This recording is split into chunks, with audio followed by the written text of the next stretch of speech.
This is Maury of Yasharal. There's a dark spirit amongst us, weaving witchcraft. Look at the people.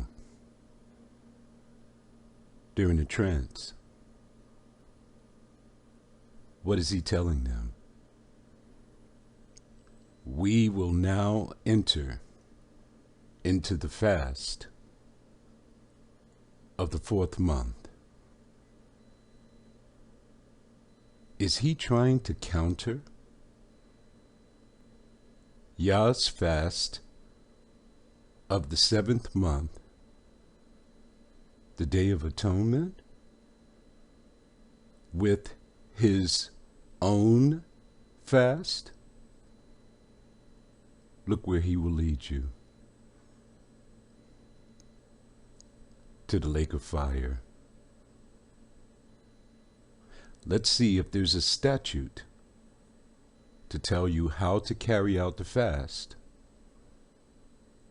of the 4th month.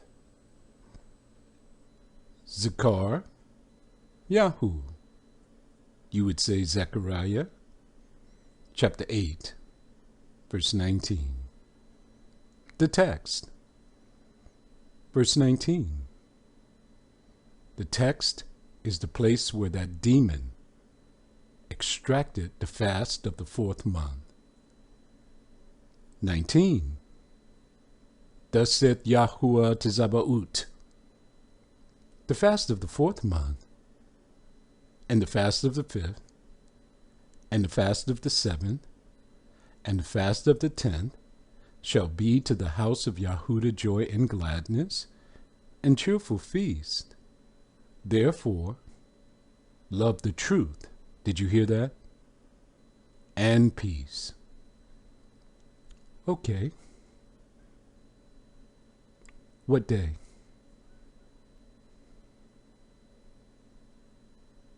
The fast of the 4th month.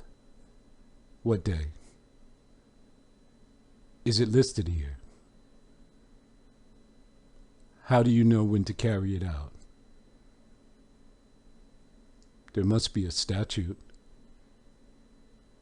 It's absent. Why? This is a prophecy. From who? He who is seated upon the throne. About what?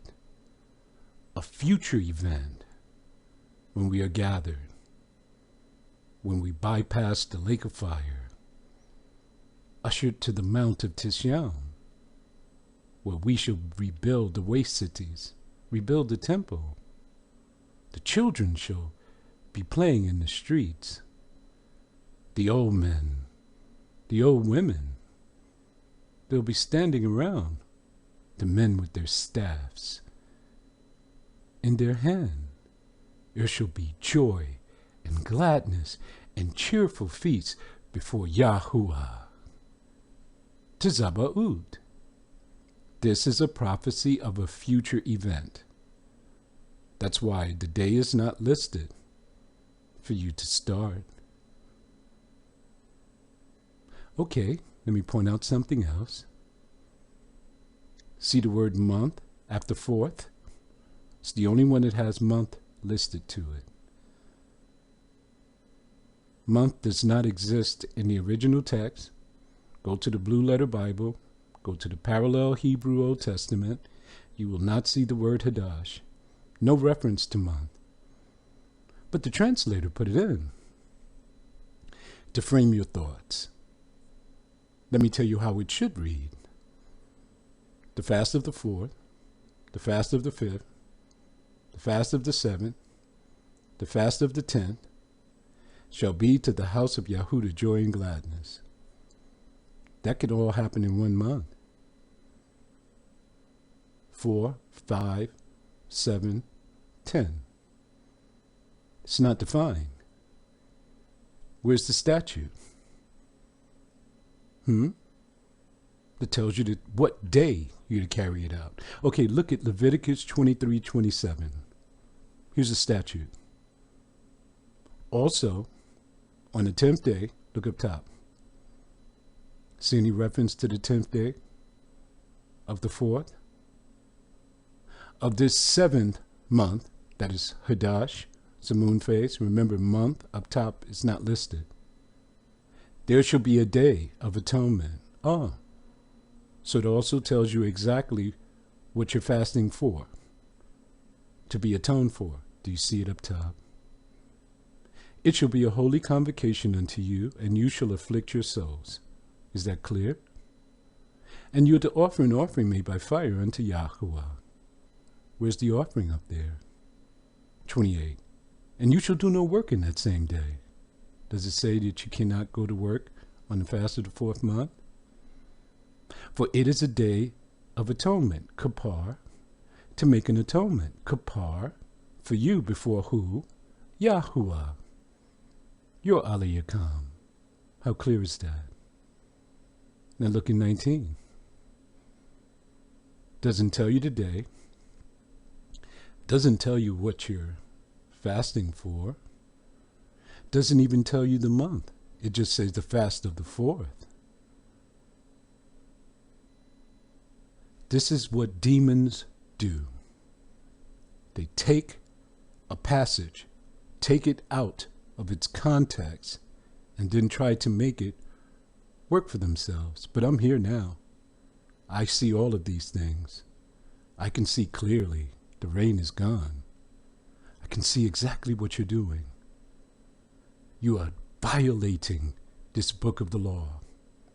The Father says you are not to add to or take away from this book of the law. If he is starting his fast, remember, this is his fast. If he is starting his fast on the 9th day in the evening, he's added to this book of the law. You don't see it here, do you? Be very careful when you're dealing with divine law. You cannot add anything to it or take it away. Oh, well, in the Day of Atonement is on the 10th day. That's correct. But does it say that this fast of the 4th is a Day of Atonement? Does it say that it's on the 10th day? Did it say that it's on the 4th month? None of those things are here.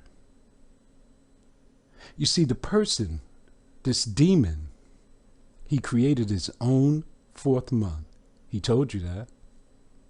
He said that you have to add a 13th month because the moon falls behind the sun in the amount of 10 days every year. So in 3 years, you have to adjust the calendar to fictitiously, in some delusion, think that you can bring a moon back to an equinox on paper, and it's supposed to change the rotation of the sun, the moon, and the stars in the heavens? This is demonic activity.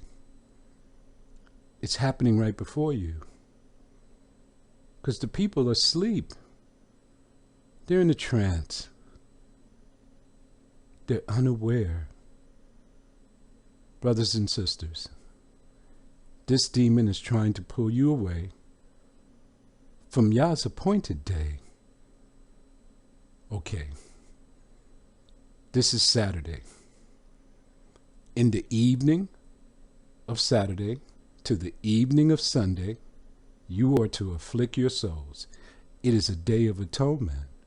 The offering made by fire, Yahushua HaMashiach, has all of that taken care of. You can't go to work on this day. Did the demon tell you that? For it is a day of Kippur, atonement. Did the demon tell you that? Did the demon tell you that if you're not a participant, you shall be cut off from the congregation? Huh? Did the demon tell you that the soul that does any work on that day shall be destroyed? No. The demon didn't tell you that. Because he's trying to draw you away from Yah's perfect day. Join with us this evening for this day of affliction. And you'll celebrate when you come out on the other end. if Yahushua HaMashiach shows up in the clouds right after on the Feast of Tabernacles, you'll be ready. When you get in the wilderness, you'll look around. Your garments will be white as snow. There will be a few specks amongst the crowd, but most of the people will be filthy. Cleanse your garments. Shalom.